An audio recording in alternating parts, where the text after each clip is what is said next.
Board വെച്ചിരിക്കുന്നത്. ഇതിൻ്റെ പേര് ഇൻസിനറേറ്റർ എന്നാണ്. ഇത് ബാബുവേട്ടൻ്റെയും മാഡത്തിൻ്റെയും അരവേട്ടൻ്റെയും എല്ലാവരും ഉള്ളൊരു സ്ഥാപനമാണിത്. പാലക്കാട് ജില്ലയിലെ പുതുശ്ശേരി ഗ്രാമപഞ്ചായത്തിലുള്ള നീളിക്കാട് എന്ന് പറഞ്ഞ സ്ഥലത്താണ് ഇപ്പോൾ നമ്മൾ നിൽക്കുന്നത്. സാറിന് നിങ്ങളുടെ സ്ഥാപനത്തിലാണ് ഞങ്ങൾ നിൽക്കുന്നത്. ഇൻസിനറേറ്റർ എന്ന് പറഞ്ഞ സ്ഥാപനമാണ്, ഉറവിട മാലിന്യ സംസ്കരണം. എപ്പോഴാണ് നമ്മുടെ മാലിന്യം ഇവിടെ ഉണ്ടായത് അപ്പോൾ തന്നെ നിർമ്മാർജ്ജനം ചെയ്യാമെന്ന് ഇതിൻ്റെ മാനേജ്മെൻറ്റും ഇതിൻ്റെ ഓണേഴ്സൊക്കെ തീരുമാനത്തിൽ ആദ്യമായിട്ട് മൂലയിൽ ഓഡിറ്റോറിയം വന്ന കമ്പനിക്ക് അതിൻ്റെ മാനേജ്മെൻറ്റ് സ്റ്റാഫിന് നന്ദി രേഖപ്പെടുത്തുകയാണ്. അതായത് നിങ്ങളുടെ മാലിന്യം നിങ്ങൾ ഒരിക്കലും പൊതുസമൂഹത്തിൽ ദോഷമില്ലാതെ സംസ്കരിക്കണമെന്ന് ചിന്തിക്കുകയും അതിൻ്റെ അടിസ്ഥാനത്തിൽ ഈ പൊതുസമൂഹത്തിൽ നിങ്ങളുടെ ഇവിടുത്തെ മാലിന്യങ്ങളുടെ ദോഷമുണ്ടാവുക എന്നുള്ള ആ ആഗ്രഹത്തിൽ ആണ് നിങ്ങൾക്ക് ഞാൻ നന്ദി രേഖപ്പെടുത്തുന്നത്.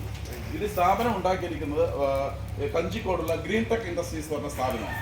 അതായത് പുതുശ്ശേരി ഗ്രാമപഞ്ചായത്തിൽ തന്നെ കഞ്ചിക്കോട് ആലാമരത്തിലുള്ള ഗ്രീൻ ടെക് ഇൻഡസ്ട്രീസ് എന്ന സ്ഥാപനമാണ് ഈ ഇൻസിനേറ്റർ ഉണ്ടായിരിക്കുന്നത്. നനഞ്ഞതും ഉണങ്ങിയതുമായ വേസ്റ്റുകളാണ് ഇതിലിടേണ്ടത്. അതായത് ചിക്കൻ, മട്ടൺ, ബീഫ് അങ്ങനെയുള്ള വേസ്റ്റുകളൊക്കെ നമുക്ക് ഇതിലിടാം. വാഴയിലെ മറ്റുള്ള വേസ്റ്റ് ഇടാം. അതൊക്കെ കത്തിച്ചിട്ട് ഒരു ചെറിയൊരു നൂല് ഗ്യാസ് ഇതിനകത്ത് നിങ്ങളിവിടെ ഓൺ ചെയ്ത് കൊടുത്തു കഴിഞ്ഞാൽ നിങ്ങൾക്ക് ഈസി ആയിട്ട് ഇൻസിനേറ്റർ കത്തിച്ച് കളയാൻ നമുക്ക് സാധിക്കും. അപ്പോൾ നമ്മൾ ഇതിനകത്ത് വേസ്റ്റ് ഇപ്പോൾ നടത്തിയിട്ടുണ്ട്, ഗ്യാസ് ഓൺ ചെയ്തത് കൊണ്ടാണ്.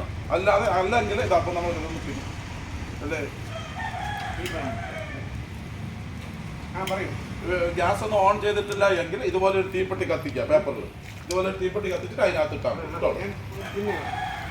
ഇങ്ങനെ കൊളുത്തി ഇട്ട് കഴിഞ്ഞാൽ ഈ രീതിയിൽ കൊളുത്തി ഇട്ട് കഴിഞ്ഞാൽ പാവട്ട ഇത് നമുക്ക് ഈസി ആയിട്ട് ഗ്യാസ് വേണമെന്നില്ല. ഇപ്പൊ നമ്മൾ ഗ്യാസ് തന്നെ ആദ്യം തന്നെ ഗ്യാസ് ഓൺ ആക്കിയതുകൊണ്ടാണ് നമുക്ക് ആ ഒരു പ്രക്രിയ ആദ്യം നമുക്ക് ചെയ്യാൻ പറ്റാതെ. ഇപ്പൊ നമുക്ക് ഗ്യാസ് ഒഴിവാക്കാം.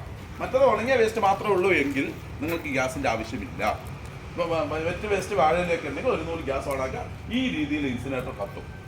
അപ്പോൾ ഇതിന്റെ മുകളിൽ ഇങ്ങനെ ഒരു ബോക്സ് ഉണ്ട്, അതെന്താണെന്ന് ചോദ്യം നിങ്ങൾക്ക് വരാം.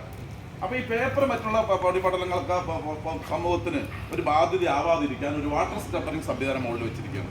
അപ്പോൾ ഈ പോക്കുകളിൽ പോകുന്നുണ്ട് ഈ പൊടികൾ ആ വാട്ടർ സ്ക്രബ്ബറിൽ അടിഞ്ഞ് അത് താഴോട്ടാണ് വരിക, മുകളിലോട്ട് പോകത്തില്ല. അപ്പോൾ എന്തായി സമൂഹത്തിന് നിങ്ങൾ വീണ്ടും ഒരു മെസ്സേജ് കൊടുക്കുകയാണ്. മാലിന്യങ്ങൾ അവരവർ സംരക്ഷിക്കണമെന്ന് മെസ്സേജ് കൊടുക്കണം. ഒരു ഓർഡർ തന്ന ബാബുവേട്ടനും മാഡത്തിന് നന്ദി രേഖപ്പെടുത്തണം. Thank you.